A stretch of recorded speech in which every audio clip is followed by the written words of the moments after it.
Assalamualaikum warahmatullahi wabarakatuh. Balik lagi dari kawasan Jalan Jenderal Sudirman nomor 219 Kota Padang Sidimpuan. Rekan Rau kembali bersama Nada yang siang hari ini menemani ruang dengar Anda ya di edisi hari ini Senin 31 Agustus 2020. Selamat mengawali pekannya kembali untuk rekan Rau semua. Dan pastinya ini adalah penghujung di bulan ini ya. Tetap kita untuk semangat terus menjalani hari ini karena kita menyambut bulan yang baru lagi besok. Dan rekan Rau, sekarang di Farmasi pukul 11 untuk hari Senin seperti biasa kita ada talk show kesehatan. Dan hari ini di edisi Senin 31 Agustus 2020 kita talk show kesehatan hari ini bersama dengan Institut Teknologi dan Kesehatan Sumatera Utara.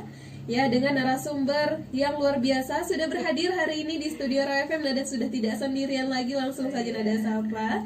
Narasumber kita yang pertama ada Ibu Elpiana Sari, Escape Nurse MKM. Assalamualaikum warahmatullahi wabarakatuh. Selamat pagi, selamat siang Bu. Waalaikumsalam warahmatullahi wabarakatuh. Ya, selamat siang Ibu.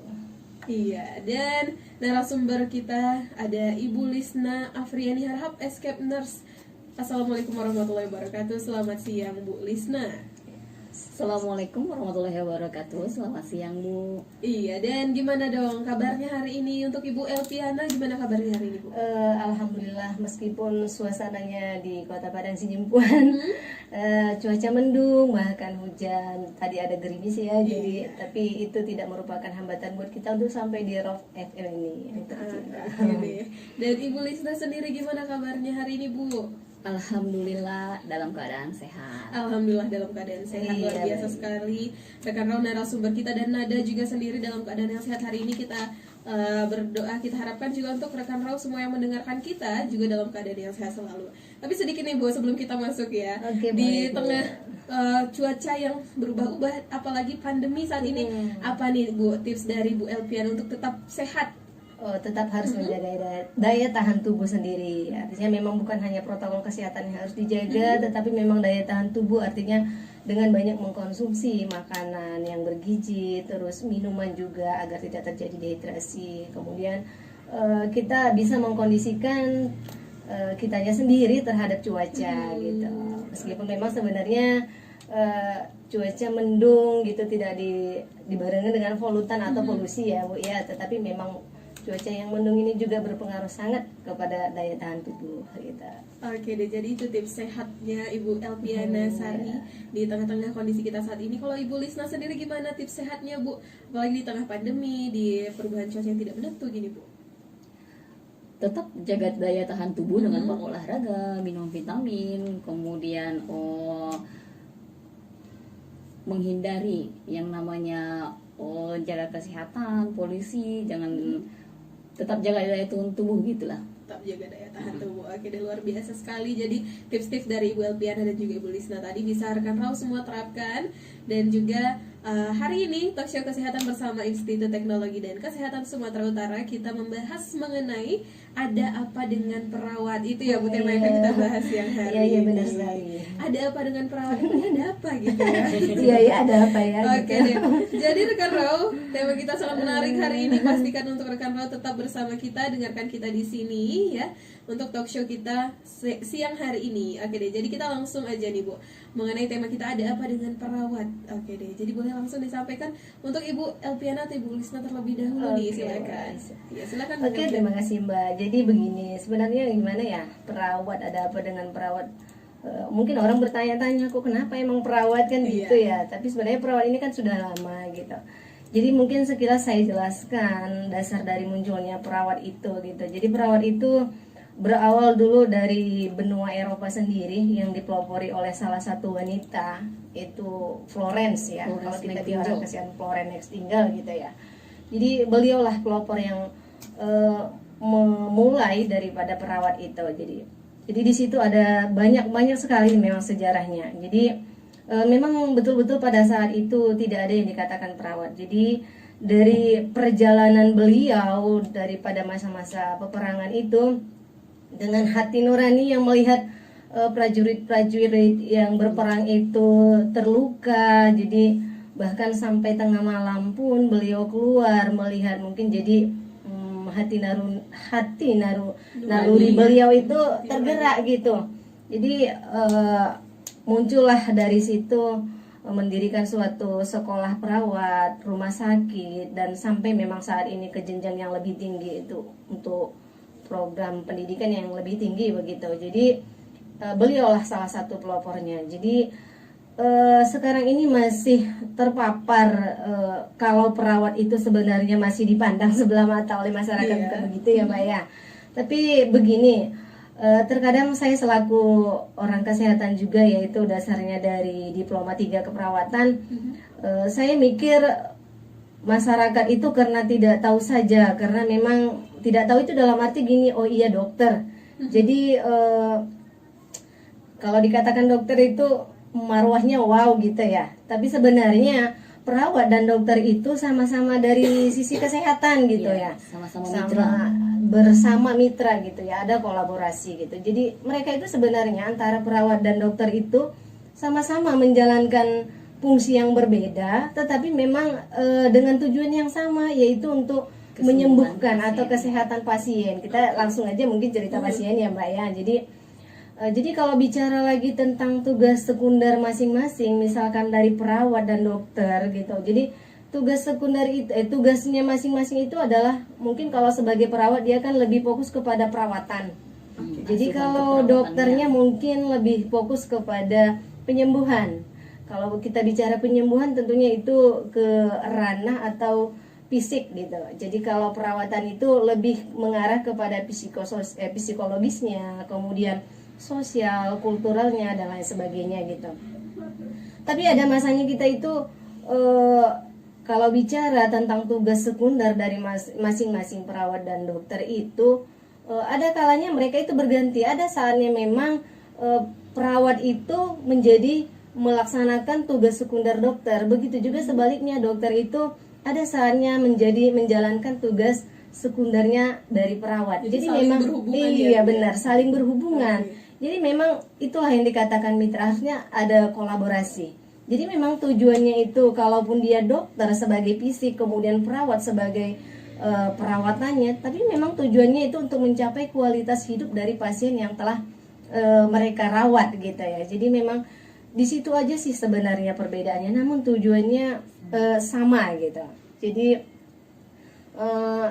kemudian kalau di perawat ini memang beratnya ya sama aja, menjalani harus melalui program formal juga kan gitu.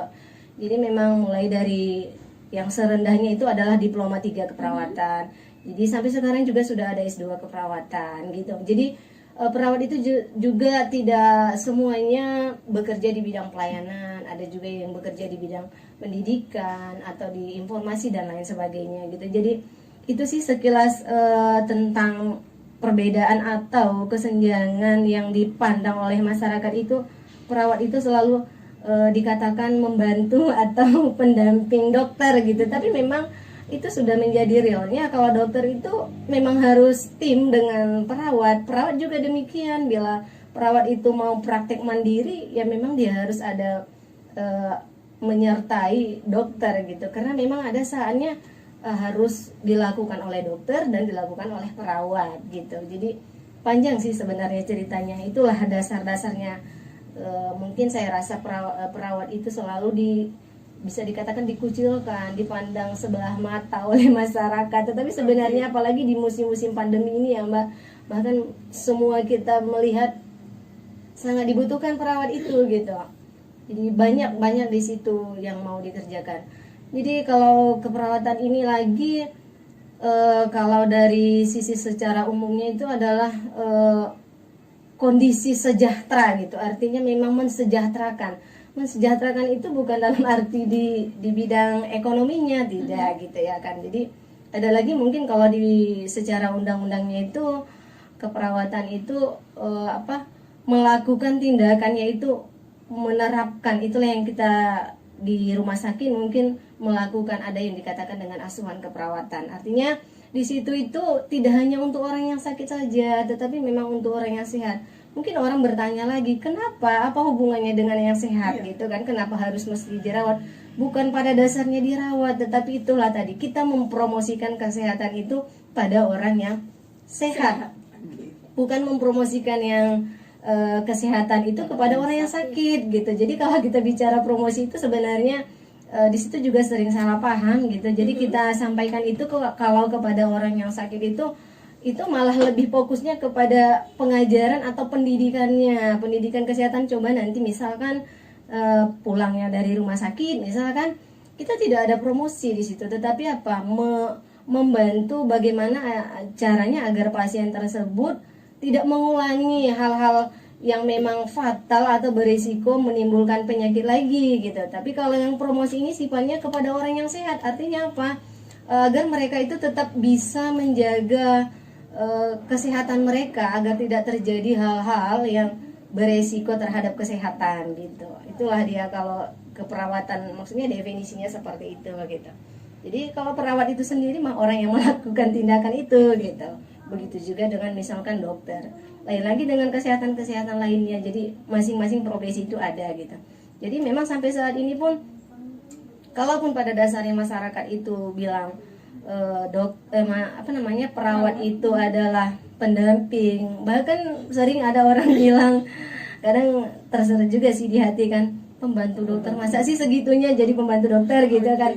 Lebih enaknya mungkin dibilang pendamping dokter gitu ya Mbak ya. Jadi masa sih gitu. Tapi padahal sampai saat ini yang paling banyak diminati orang adalah profesi perawat dibanding profesi yang lainnya gitu. Karena memang luas sekali cakupannya perawat itu gitu. Oke, jadi kita juga ingin memecahkan pandangan negatif atau stereotip di Iya masyarakat benar. perawat itu ya. Karena Iya. setiap profesi pasti ada peran pentingnya Iya, masing-masing. Iya, peran pentingnya. Kompetensinya Oke. berbeda-beda. Benar Jadi sekali. memang skill ya dari pendidikan formal ini bukan hanya pengetahuan aja yang kita ambil Mbak.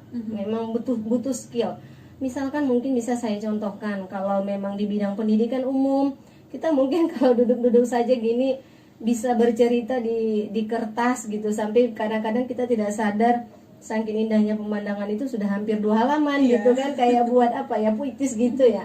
Tapi kalau di kesehatan atau di keperawatan tidak bisa seperti itu. Artinya memang ada skill atau keterampilan dengan menggunakan alat-alat yang memang bisa, dari situ kita berbicara. Dari skill dan alat yang kita gunakan itu, kita tidak bisa meraba-raba, tidak bisa seperti itu.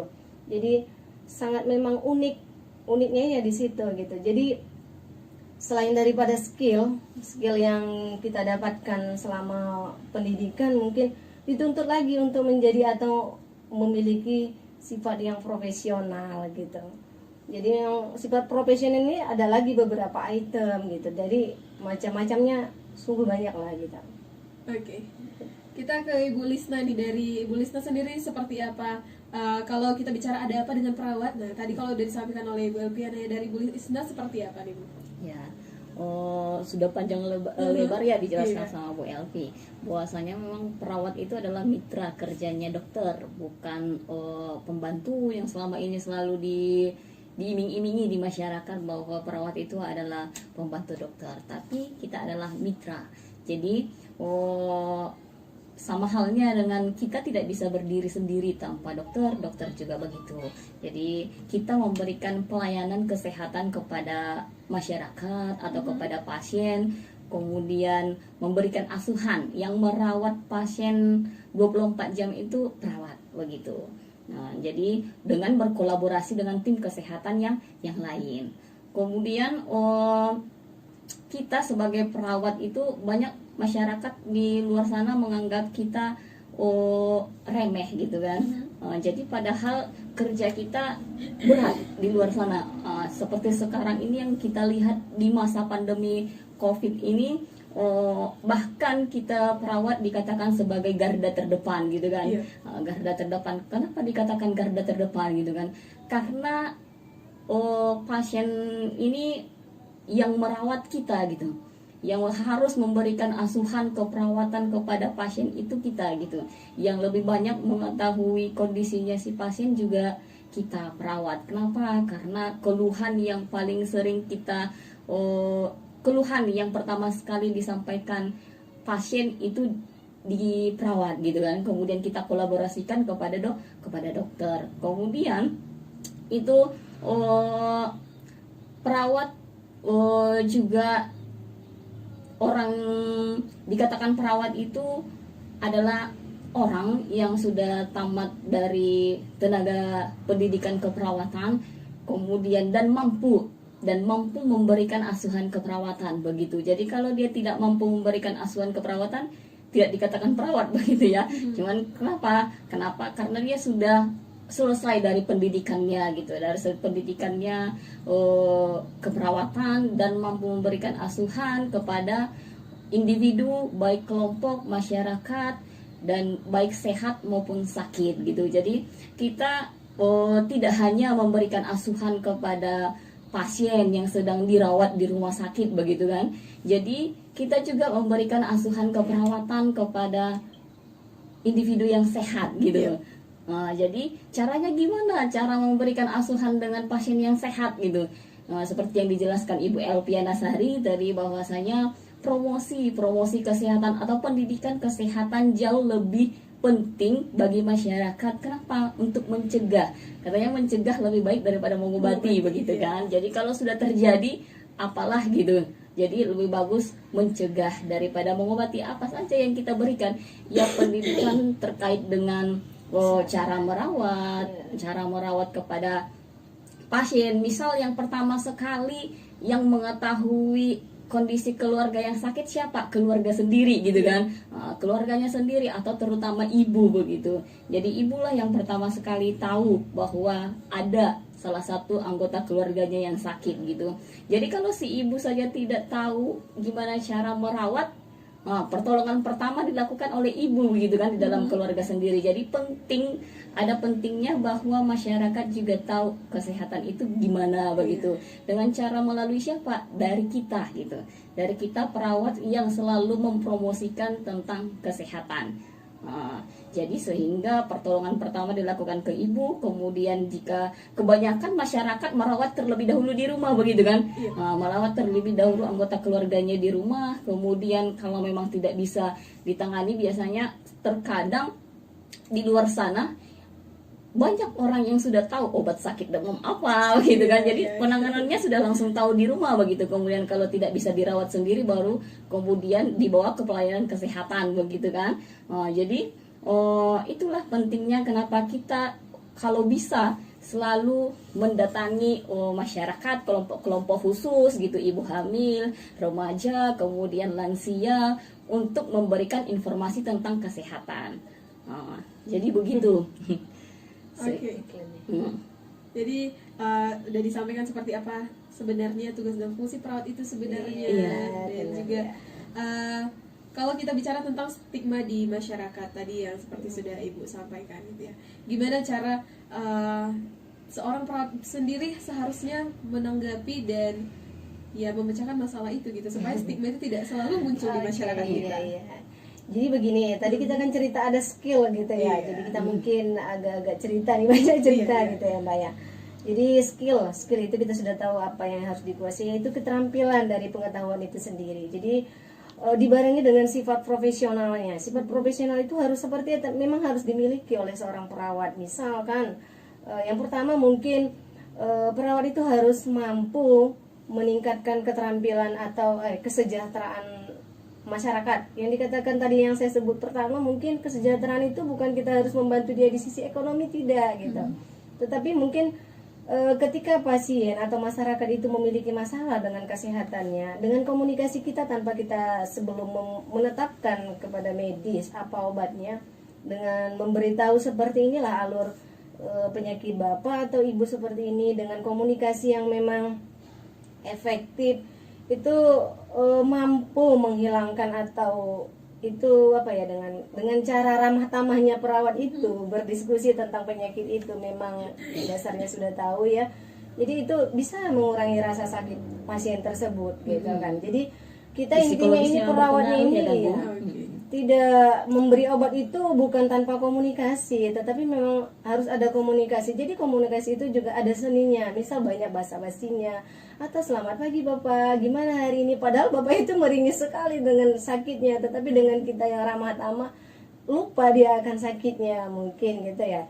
Terus mungkin yang kedua, menghargai hak-hak. Jadi kita kalau bicara hak ini, di situ ada hak pasien, ada hak perawat. Jadi keputusan masing-masing itu ada. Misalkan kalau pasiennya mau dirawat, itu memang harus menjadi keputusan pasien gitu.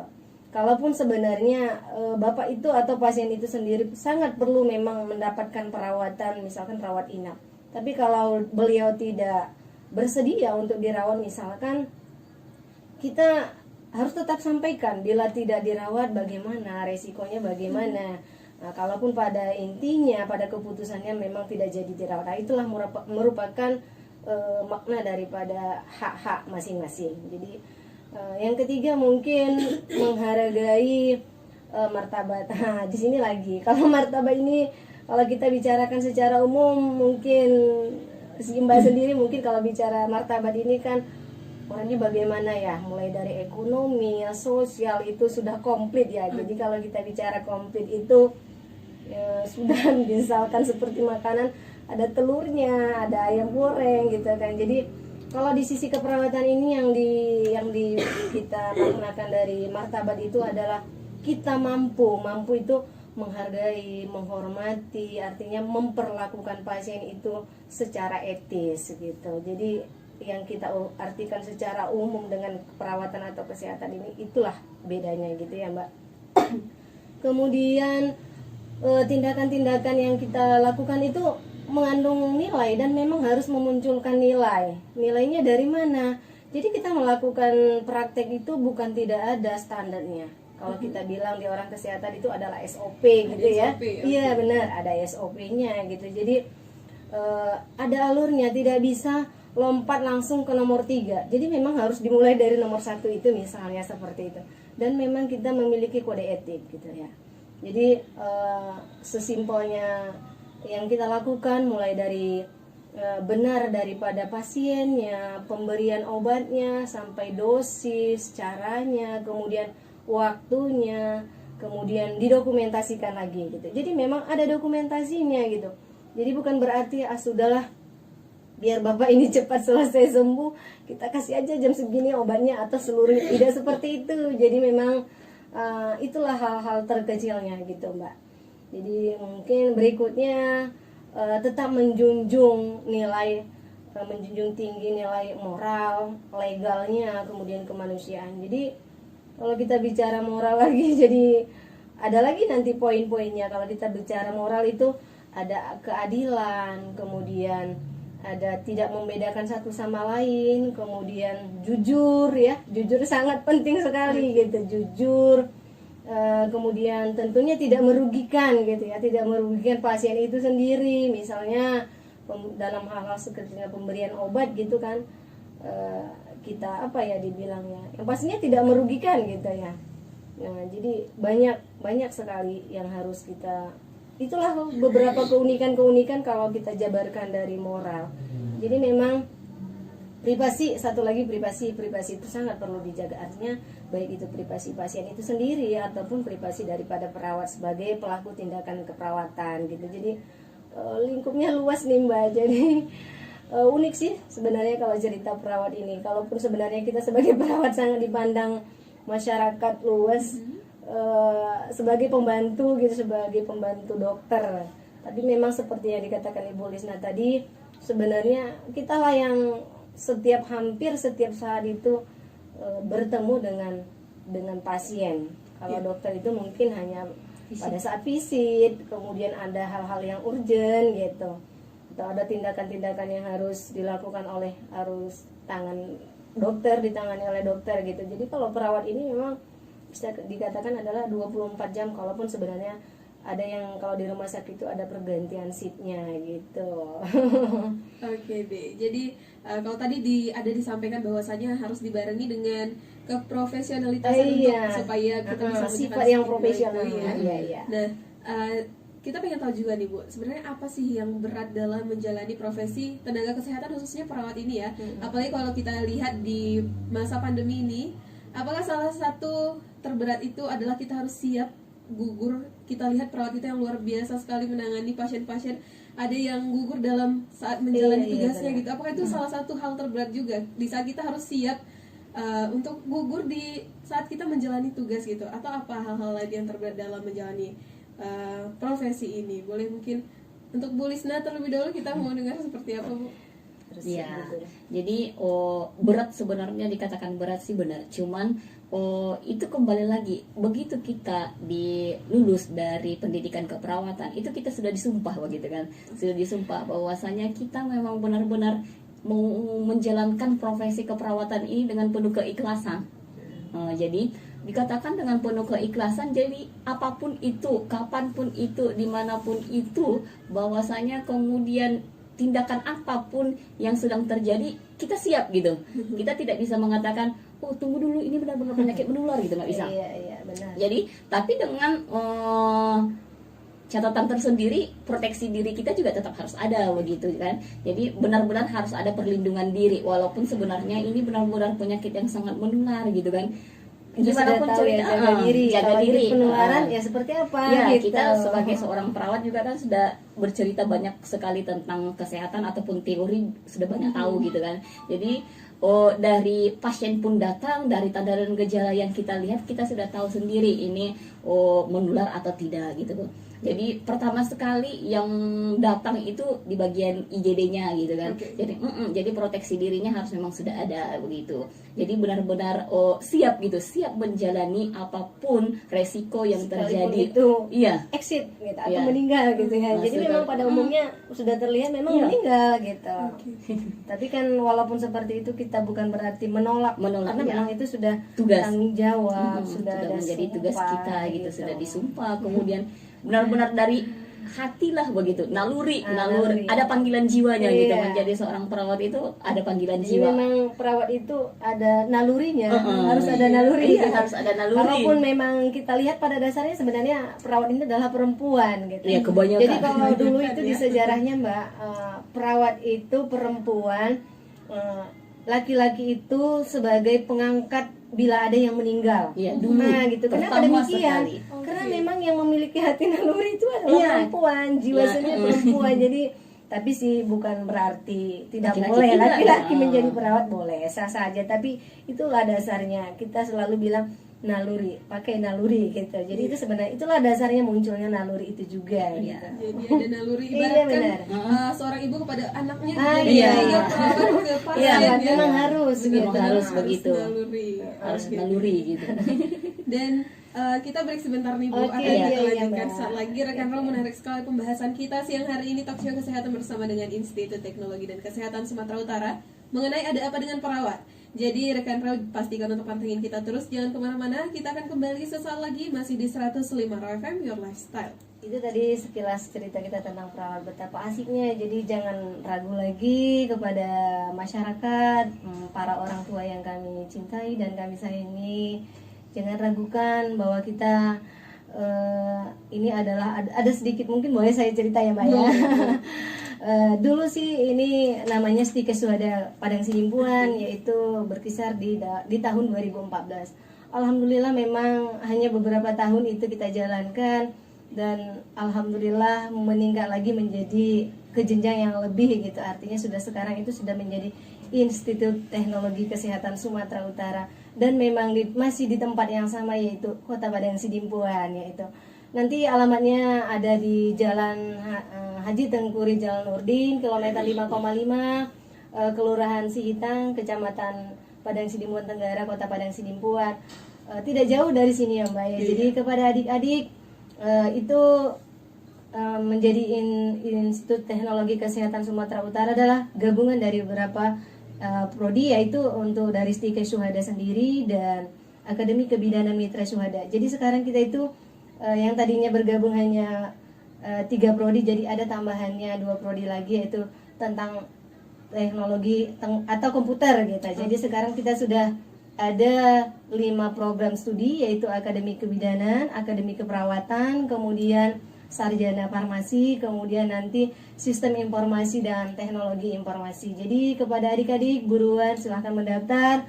Kami bersedia untuk tanya jawab sekilas tentang ITKSU. Tentunya gedung kita mungkin bisa dilihat lingkungannya sangat asri, fasilitas yang sangat memadai, mendukung, dan tentunya dengan dosen-dosen yang berkompeten untuk memenuhi nantinya atau mengisi pengetahuan sampai menjadi sarjana ataupun diploma gitu. Oke deh, jadi ini masih masa penerimaan mahasiswa Oh, baru masih. sampai kapan nih Bu? Gimana? Untuk informasi penerimaan mahasiswa Oh, iya. barunya sampai kapan? Sampai bulan Oktober kita masih menerima pendaftaran ya, jadi nanti boleh tanya-tanya. Sebenarnya kita menerima pendaftaran ini dengan apa ya dibilang ya, tidak, apalagi di masa pandemi COVID ini ya, kita sangat membantu. Artinya membantu itu apa ya, mahasiswanya dengan ada beasiswa Oke. kita juga ada lakukan beasiswa COVID, artinya membantu keringanan. Kita tahu kan sekarang banyak alasan masyarakat itu bilang nggak mampu sekolah. Kenapa? Karena tahulah musim-musim COVID gitu ya kan. Jadi sedikit ada yayasan kita membantu yang namanya itu dana COVID ya. Nanti bisa tanya jawab langsung kepada apa namanya operator yang sebagian daripada pendaftaran gitu Mbak. Jadi memang kita tidak persulit gitu. Yang pasti kita sangat membantu bagaimana caranya di masa-masa pandemi COVID ini anak-anak atau yang selesai tamat baik itu SMA sederajat yang memang ingin betul-betul melanjutkan perkuliahan, tapi dengan memang karena alasannya demikian, itu jangan kita ragukan. Memang insya Allah ITKSU ini sangat membantu untuk mendapatkan apa yang diinginkan oleh generasi penerus gitu. Oke deh, jadi jangan khawatir. Iya, masih jangan bisa terus khawatir, melanjutkan masih bisa pendidikan. terus melakukan pendidikan meskipun Iya. masanya sekarang ini adalah pandemi. Oke, mungkin ini untuk yang ingin tahu informasi selengkapnya, bisa lihat informasinya di mana nih Bu? Di website bisa, Website. iya. Nanti di situ mau melakukan proses pendaftaran juga bisa dilakukan di website kita gitu. Oke, dari Bu Lisna mungkin ada yang tambahkan mengenai Institut Teknologi dan Kesehatan Sumatera Utara. Baik, jadi mari bergabung bersama kita di Institut Teknologi Kesehatan Sumatera Utara yang tadi sudah disampaikan. Alamatnya berada di Kota Padang Sidimpuan di Kelurahan Sihitang. Jadi ada 5 program studi, bahwasanya tadi kita ada perawat, ada kebidanan, ada farmasi, kemudian ada teknologi informasi dan sistem informasi. Jadi kita ada 5 program studi, kemudian ada beasiswa, begitu juga kan tadi sudah disampaikan. Kemudian kita tadi sudah banyak cerita tentang perawat. Jadi Jangan ragukan lagi perawat itu Terkhusus perawat di ITKSU. benar-benar menarik begitu kan, benar-benar menarik. Jadi kita D3 keperawatan itu masih D3 gitu kan, di tempat kita adanya D3 keperawatan. Jadi enaknya kita mulainya dari D3. Kenapa begitu? Karena D3 keperawatan itu merupakan vokasional, di mana lapangan kerjanya jauh lebih luas. Nah, lapangan kerjanya jauh lebih luas. Kenapa? Karena di penerimaan pegawai negeri sipil pun bahwasanya lebih banyak menerima D3 keperawatan. Kenapa? Karena yang untuk pelayanan itu D3 keperawatannya. Jadi lapangan kerjanya jauh lebih luas. Kemudian bisa, kita lupa tadi bahwasanya perawat itu bisa membuka praktek mandiri gitu. Jadi bisa membuka praktek mandiri sendiri. Jadi bisa bekerja di rumah sakit, bisa bekerja di dinas puskesmas atau di pelayanan gitu kan. Jadi bisa juga membuka praktek sendiri di rumah dengan syarat kita harus memiliki STR, itu sertifikat kompetensi begitu. Ya. Oke, luar biasa sekali. Dari Bu Elvina ada lagi yang ditambahkan Bu? Jadi kalau mau mendaftar secara jarak jauh, kita sekarang sudah ada istilah jarak jauh ya Mbak ya. Jadi silakan dibuka website www.itksu.ac.id. Jadi di situ nanti akan terlihat proses pendaftaran sampai dengan mungkin nanti bila ada yang mau tanya jawab bisa juga terlihat nanti di situ nomor yang akan ditujukan gitu. Itu aja mungkin Mbak. Jadi kepada adik-adik seluruh warga masyarakat terus Kota Padang Sidimpuan, kami tunggu pendaftarannya. Insya Allah dijamin keluar dari ITKSU itu memiliki memang skill atau kemampuan dan tentunya sifat yang profesional. Oke, itu aja.